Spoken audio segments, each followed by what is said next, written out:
He worked as a janitor in a large downtown office building, one filled with glass walls, polished floors, and people in tailored suits who spoke loudly about deals, bonuses, and vacations. Marcus wore the same faded brown jacket every winter, its sleeves slightly frayed, its zipper often stuck. His shoes were clean but old, the soles worn thin. That jacket became a silent joke among some employees.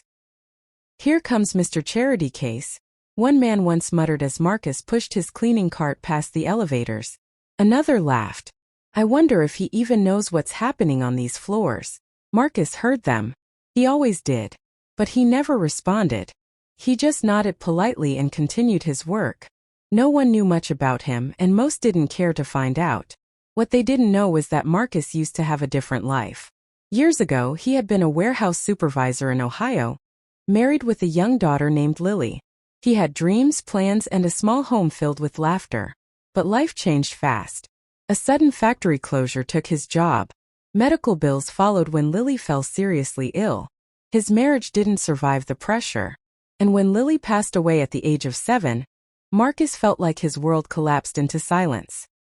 He moved to Chicago with nothing but a suitcase and grief that never truly left him. Still, Marcus chose kindness. Every morning on his way to work, he stopped by a small cafe not to buy coffee. He couldn't afford it, but to collect leftover pastries the owner, Mrs. Alvarez, saved for him. Marcus didn't eat them. Instead, he carried them in a paper bag and handed them out to people sleeping on benches or standing at intersections asking for help. "God bless you," they would say. Marcus would smile and reply, "You matter." One cold evening after finishing a long shift, Marcus noticed a young woman sitting on the steps outside the building. She was shaking, tears streaking her face, her phone cracked in her hand. "You okay?" Marcus asked gently. She looked up, startled.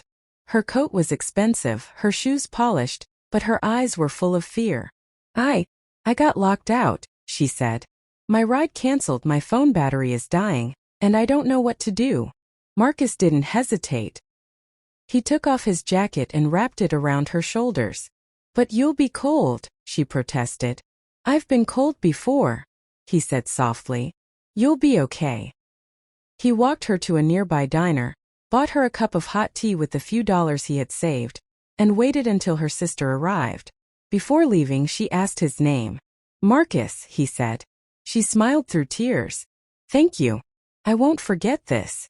The next day, Marcus returned to work as usual, pushing his cart down the same hallways. The laughter continued. The looks continued. Then came the day everything changed. One Friday afternoon, the building buzzed with tension. A major investor meeting was happening on the top floor. Executives rushed around, assistants whispered urgently, and security stood alert. Marcus was cleaning near the stairwell when he smelled something strange. Smoke. Faint at first, then stronger. Marcus followed the scent and realized it was coming from a storage room near the conference floor. Inside, a small electrical fire had started, sparks crawling up the wall. The fire alarm hadn't gone off yet. Marcus didn't panic. He grabbed the fire extinguisher from his cart and rushed in. Smoke filled the room quickly, burning his eyes and throat. He emptied the extinguisher, coughing, his hands shaking, but the flames didn't stop completely. Without thinking, Marcus ran to the emergency panel and manually triggered the alarm. Chaos erupted. People screamed. The meeting halted. Security rushed in. Firefighters arrived minutes later and fully extinguished the fire. The damage was contained, but the danger had been real. Marcus collapsed outside, gasping for air. His hands blackened with soot. And for the first time, everyone noticed him. An executive knelt beside him. "You saved lives," he said, stunned. "If that fire had spread..." Marcus shrugged weakly. It was the right thing to do. News spread quickly through the building. Emails were sent.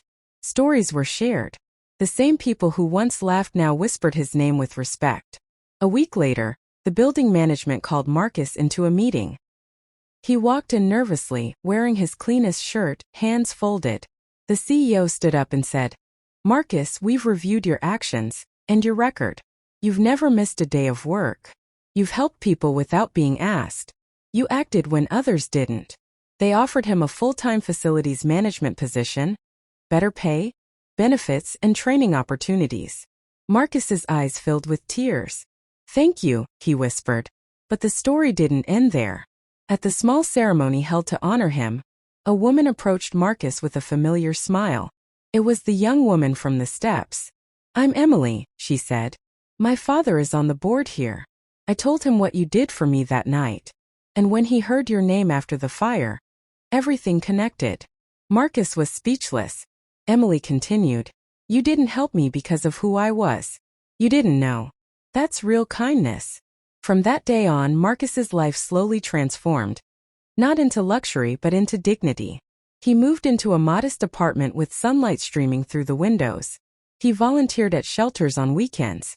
He mentored young workers who felt invisible just like he once did. And the people who laughed?